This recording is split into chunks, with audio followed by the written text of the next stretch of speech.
I asked the family, the sisters and the grandkids and brothers and sisters, to anybody that felt it, could pass a few words on and things they might have remembered of my dad.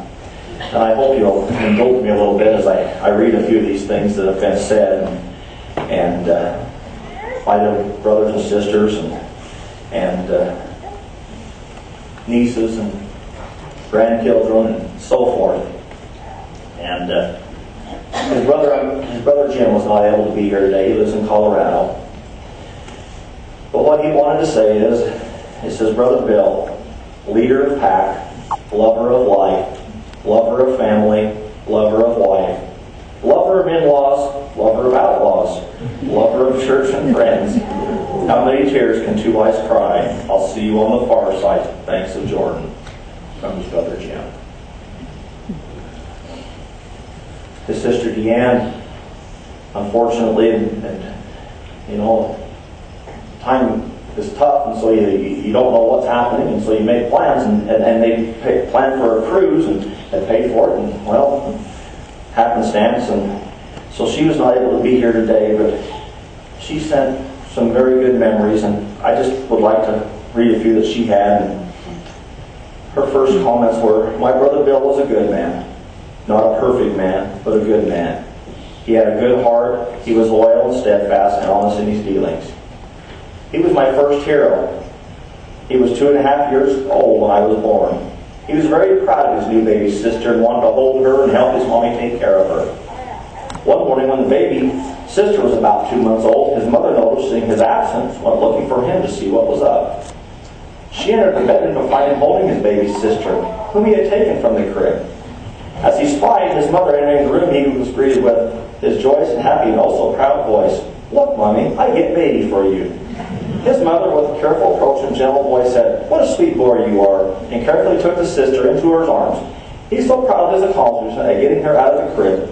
But the baby sister was a bit overwhelmed as he clutched her legs tightly to his chest and her head dangled pretty close to the floor. I've always attributed this incident to such a young age to the rather chaotic nature of my life in future years and tried to find this aspect of my life to my brother Bill. But I don't know if that really flies. Another memory she had was, I never met anyone who loved bananas as much as Bill. Mother often told how many times she would sneak bananas into the house and hide them to give them out carefully. It never failed that Bill would enter into the kitchen and say, I smell mattles, and her plan would be undone as she would not relinquish his position until rewarded with his precious mattle. Was that still true, Mother?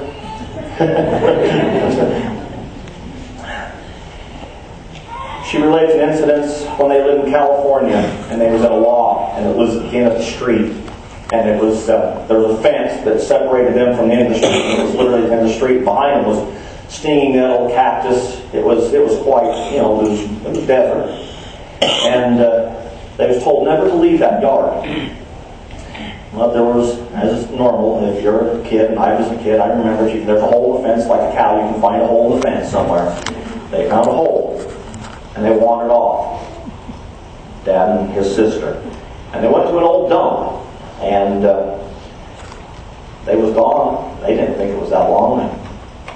And Deanne recalls that they was gone quite a while, I guess, because they rummaged around. They found trinkets. They found all kinds of fun stuff. And pretty soon they decided they better go home because it was getting dark.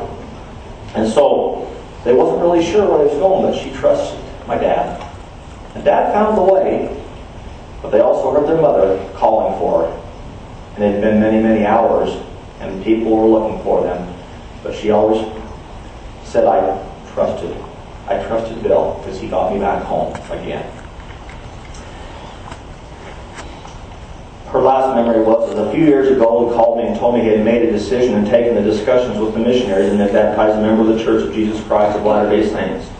When I asked him what had prompted his decision, he replied, I've seen a lot of things and done a lot of things and realized it was time I did something about the spiritual side of my being. That is good enough for me. He made his covenants with his Father in heaven, took the steps he needed with the same dedication in doing it right he had shown his whole life.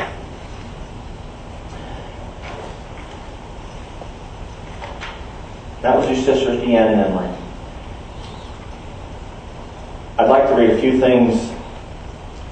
And Leanna wrote some things that his mother had wrote about him long ago before she passed away. She says, Willard Bates was born on January 12, 1938. He was the first grandchild on the Bates side and the first grandson on the Gibson side. He was born after a long, hard labor, and Tuttle, which was his father, thought he was deformed and retarded since his head was peaked. My dad assured Tuttle that he was just saw him too soon after his birth. The hospital was Catholic, and those sisters loved babies. Bill got lots of love and attention there. He was a real smart baby, child, and student. Bill always liked to work. He banked his money and had excellent marks in school. He took piano lessons and then played trumpet in the high school band. He was on the state runner-up basketball squad at 55 and 56 of Wendell. In 1961, Bill married Gayleen Rosen in Wendell.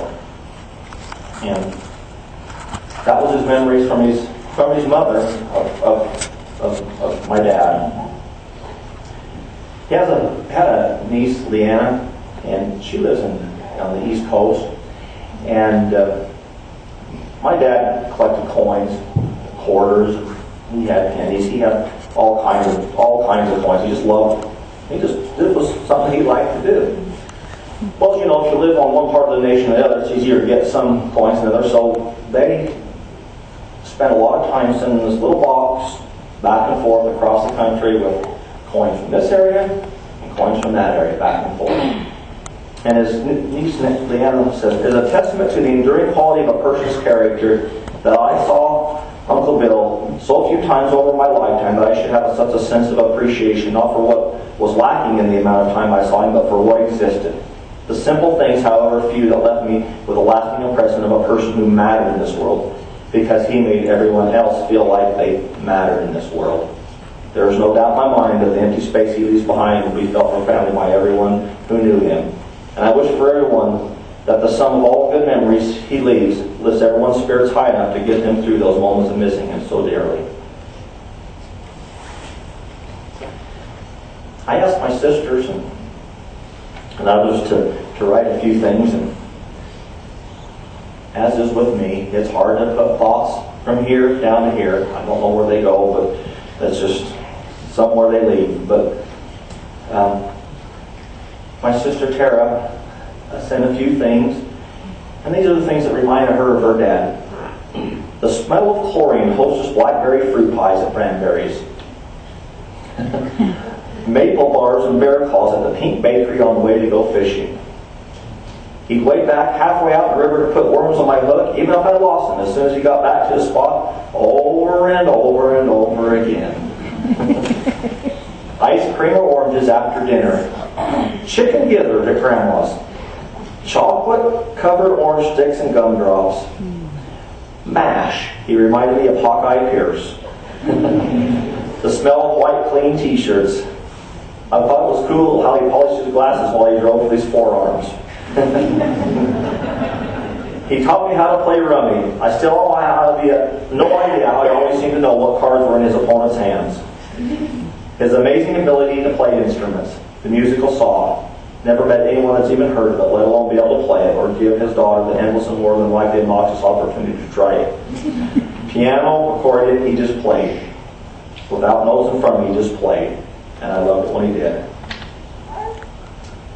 I'm sure I'm not his only child to say he was a good father. He was honest and hardworking. He took care of us, and for that I'm thankful. I'm sure I'm not his only child to say he was a good husband. He was honest and hardworking. He took care of my mother, and for that I'm thankful. He made me laugh, and he made me cry. He was my dad, and I loved him completely. My sister Jan commented to me the last several days of what a hero her dad was to her. I know my sister loved him completely. She made